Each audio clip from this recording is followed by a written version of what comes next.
Salut à toi, j'espère que tu vas bien. Dans cette vidéo, je t'explique pourquoi j'étais haussier sur le OCHF, mais surtout pourquoi je ne le suis plus maintenant. On va parler d'analyse graphique, on va parler de contexte macro, d'exécution et de gestion de risque. Alors, cette vidéo de position commence le 4 janvier 2026 et on va aller direct sur mon journal de trading.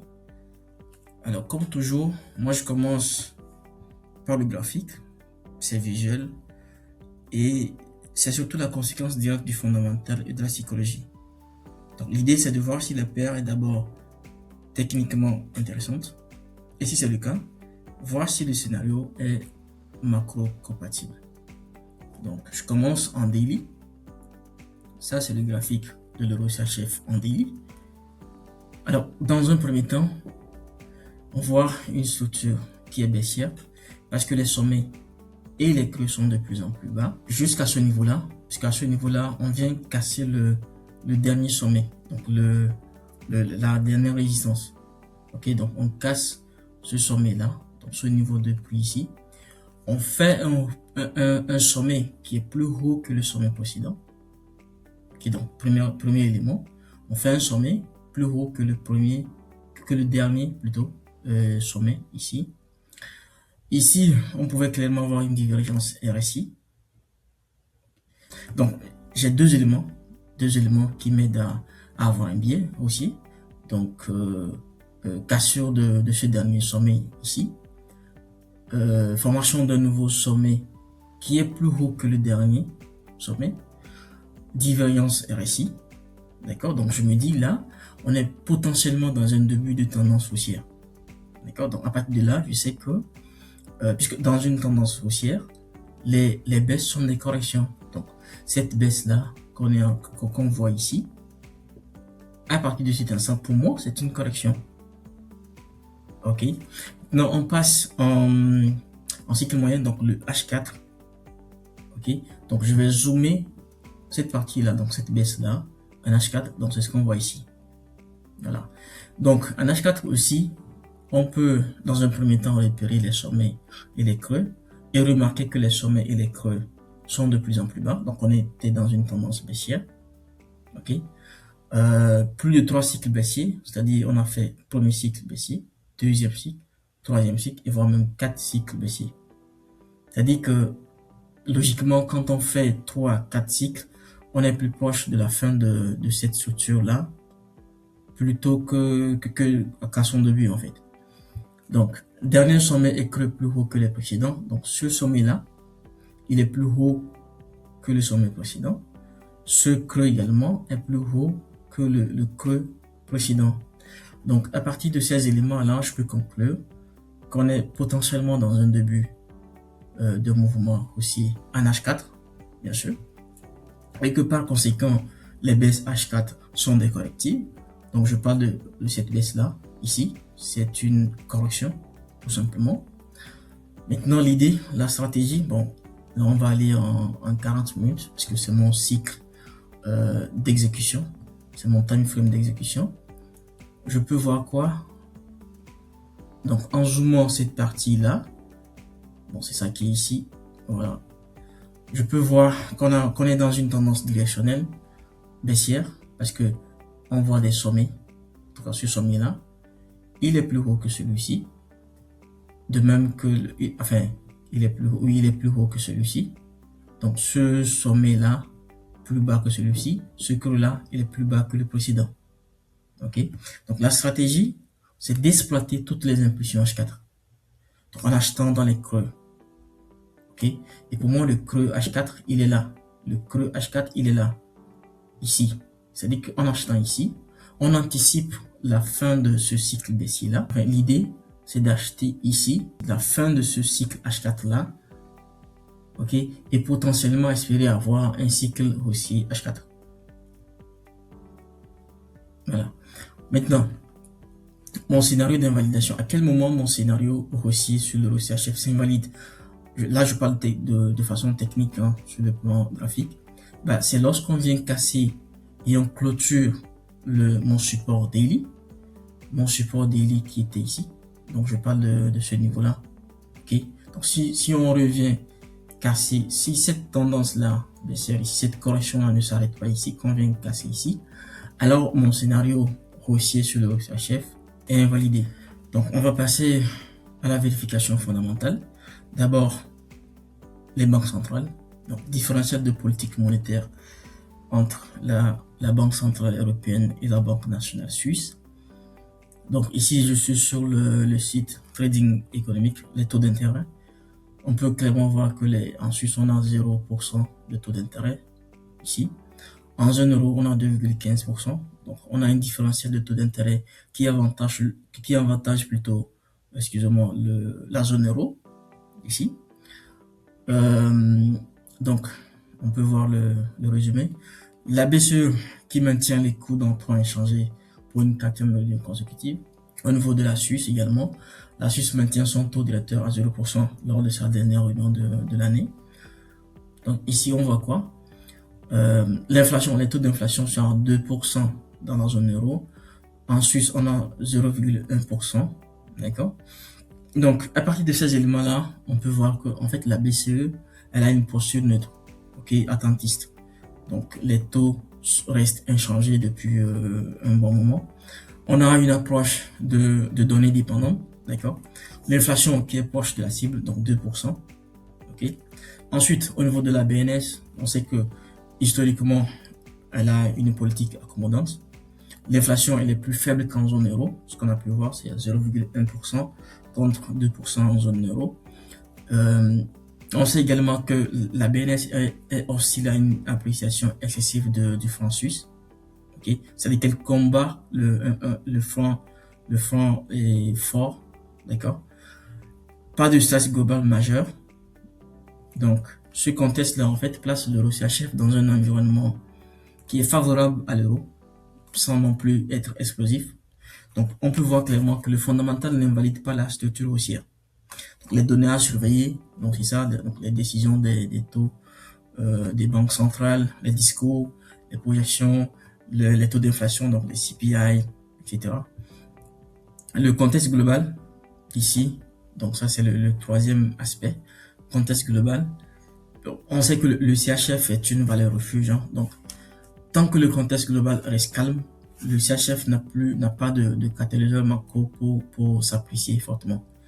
Maintenant, au niveau des scénarios d'invalidation macro pour le CHF, le biais devient fragile. Mon biais aussi là, je sais qu'il devient fragile si le discours BNS est soudain hawkish, d'accord? Ou alors, on a un choc global. Donc, quand on a un choc global, le CHF va jouer son rôle de refuge, de devise refuge. Ou alors la BCE bascule clairement accommodante. Ok, donc en conclusion fondamentale, on a la BCE qui est neutre, la BNS qui est accommodante, plus absence de stress, puis il n'y a pas de choc macro comme ça. Donc ça veut dire pression haussière, mais quand même modérée, ok, sur l'euro CHF.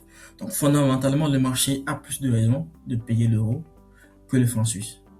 Ok, donc voilà la partie analyse. On va maintenant passer à la deuxième partie qui est l'exécution. Donc le premier trade que j'ai eu sur EuroCHF, c'était le 5 janvier 2026.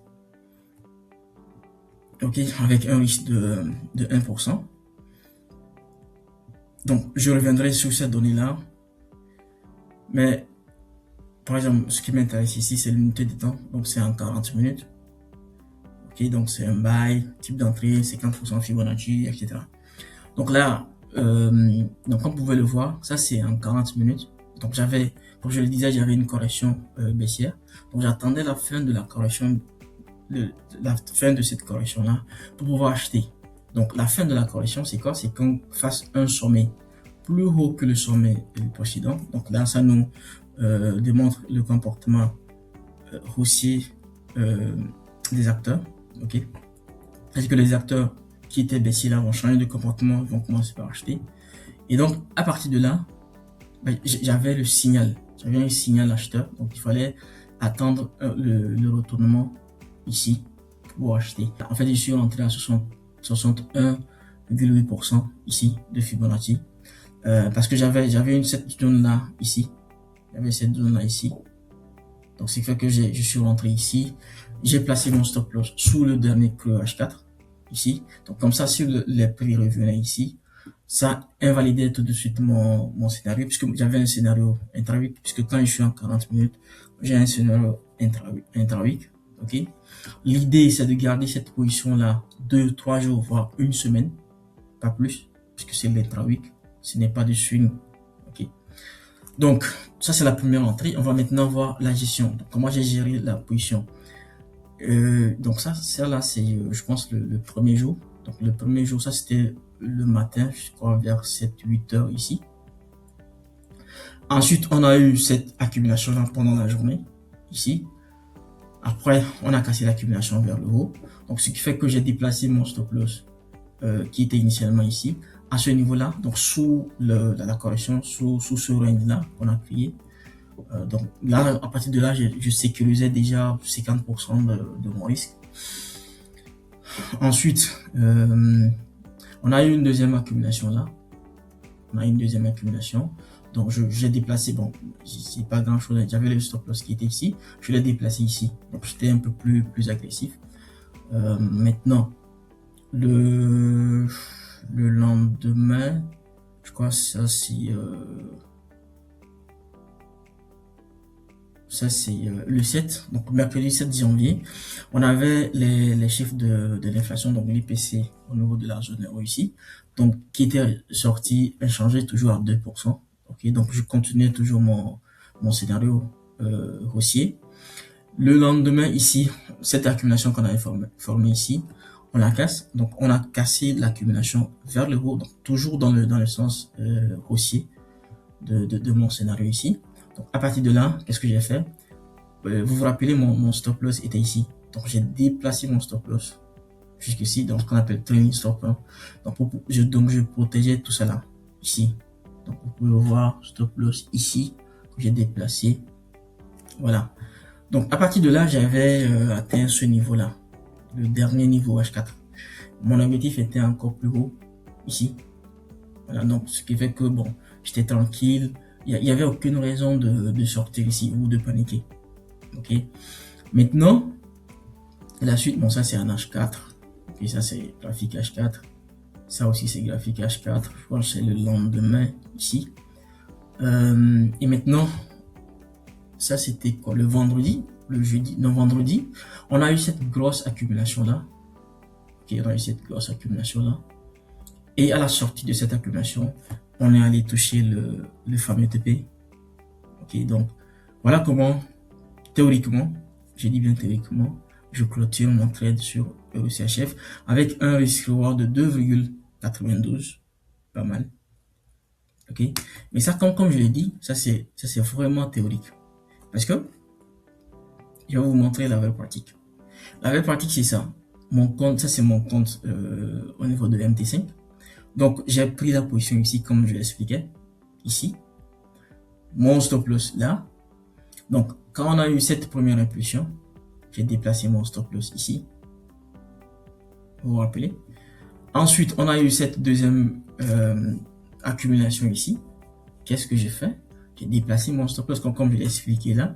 J'ai déplacé mon stop loss ici. Sauf que là, dans la nuit, donc on a eu cette impulsion là, ici. Dans la nuit, on a eu cette bougie là, comme vous pouvez le voir. Il y a eu un gap suivi d'une bougie très moche, ok, qui est venue me sortir pratiquement un BE positif, ok. Donc ça c'est sur mon MT5 avec les spreads et tout. Je suis sorti. Un trade qui aurait pu me rapporter 2,92, bah je suis sorti avec pas grand chose, hein. BE positif, légèrement positif ici. Et après le scénario a évolué sans moi et allait toucher mon TP. Ok. Donc je n'ai rien gagné, je n'ai rien perdu. Okay, donc bah, ça c'est mon comment on l'appelle, mon logiciel d'analyse. Moi je l'utilise pour real time. Bon, enfin, c'était pareil aussi sur le TradingView, hein. C'était pareil, il n'y avait pas eu de bougie là sur TradingView, mais sur les MT5 avec les spreads de la nuit, bah, on est venu toucher mon stop loss ici pas de chance. Ok. Maintenant, le deuxième fait, donc comme je le disais, la stratégie c'est quoi? C'était d'exploiter toutes les impulsions. Donc à chaque fois qu'il y a une correction H4, moi je veux l'acheter. Donc là, deuxième position, 18 janvier 2026. Donc ça c'est la première correction. Donc à la fin de cette correction là, j'ai acheté ici. On a eu un mouvement, donc même si j'ai pas pu sortir grand chose sur ça, mais on a quand même eu de mouvement. Donc là je me suis dit ok, deuxième correction, bah je fais pareil, donc ça c'est un H4, ça c'est en 40 minutes. Donc si je zoome cette correction là, j'ai cette partie là en 40 minutes, j'ai des sommets de plus en plus bas, des creux de plus en plus bas. Donc j'attendais également qu'on ait qu'on soit à la fin de cette structure baissière 40 minutes pour pouvoir acheter. Et donc c'est ce que j'ai fait. On a cassé, donc on est ici, c'est ça. Hein? Voilà, donc on a cassé ici. Donc quand on casse ici, on fait un sommet plus haut qu'ici. On a un changement de structure. Donc mon stratégie, en fait, ce que j'attendais, donc quand on était ici, ce que j'attendais, c'est qu'on revienne là, que je puisse acheter. En fait, on n'est pas tout de suite revenu. On a d'abord eu une accumulation ici, donc on a cassé vers le haut. Ok, on a cassé vers le haut comme ça. Et ensuite, on est revenu ici. Donc quand on est revenu ici, j'ai pu acheter à ce niveau-là, dans cette zone ici. J'ai placé mon stop loss ici. Sauf que lui, bah, il a pris un stop loss le week-end. Pourquoi? Bah, il faut dire merci à monsieur Donald Trump parce que le dimanche, Trump a menacé d'instaurer des tarifs douaniers sur plusieurs pays européens si Washington n'était pas autorisé à obtenir les concessions concernant le Groenland. Ok, donc cela a entraîné une aversion accrue au risque. Donc rappelez-vous, hein, dans mon plan, je l'avais aussi mentionné sur les marchés. Donc ce qui a fait que les actions mondiales ont chuté, les actifs dits refuges ont été recherchés, donc le CHF et le yen ont été recherchés, le dollar aussi a pris un coup. Donc ce qui fait que ça a invalidé mon scénario haussier sur le CHF, puisque comme le CHF valeur refuge, on est maintenant dans une situation de choc global, d'incertitude. Le franc suisse a pris de la valeur, ce qui a fait que bah, je suis sorti ici avec un stop loss. Comme on peut le voir, c'était un gap. Hein, et quand il y a ce genre de gap, en fait, j'ai perdu plus que le risque que j'ai pris ici. J'avais pris un risque de 0,5%. Donc, j'ai réduit mon risque. Et là, je crois que je suis sorti à 0,8% de perte. Ici. Ouais, 0,8% de perte, c'est ça. À 0,15% de perte. Voilà, donc, alors que mon risque était à 0,5, comme il y a eu un énorme gap, je suis sorti avec 0,75% de perte. Donc voilà comment je clôture, enfin, j'étais forcé de sortir sur le stop loss sur ma deuxième position de l'euro CHF. Il n'y a pas de souci, hein, c'était prévu dans le plan que je devais sortir. Et actuellement, qu'est-ce qu'on a? Puisque le contexte géopolitique a changé, on est en pleine incertitude. Bah, le CHF est recherché. Ce qui fait que quand on regarde même le graphique, bon, mon scénario est invalidé parce qu'on a ce creux là, journalier, là on a un journalier, on a ce creux journalier ici, qu'on vient de casser. Donc ici concrètement, on est quoi dans une tendance, dans un début de tendance baissière, ok. Alors que ici, on était dans un début de tendance haussière. Donc actuellement, mon scénario a changé. Je ne veux plus acheter. Donc si on a une correction ensuite comme ça, bah, je vais plutôt chercher à vendre. Ok. Et ce billet là, vendeur actuellement que j'ai, bah, il serait macro compatible. On est d'accord? Donc voilà ce qui s'est passé. Voilà ce que j'ai pu faire sur la peur euro CHF. J'espère que vous avez aimé la vidéo. Si vous avez aimé la vidéo, N'hésitez pas à la liker. Si vous n'êtes pas encore abonné, c'est le moment de vous abonner. Abonnez-vous parce qu'il va y avoir d'autres vidéos de ce format-là qui vont arriver. Donc, en attendant, prenez soin de vous. À la prochaine.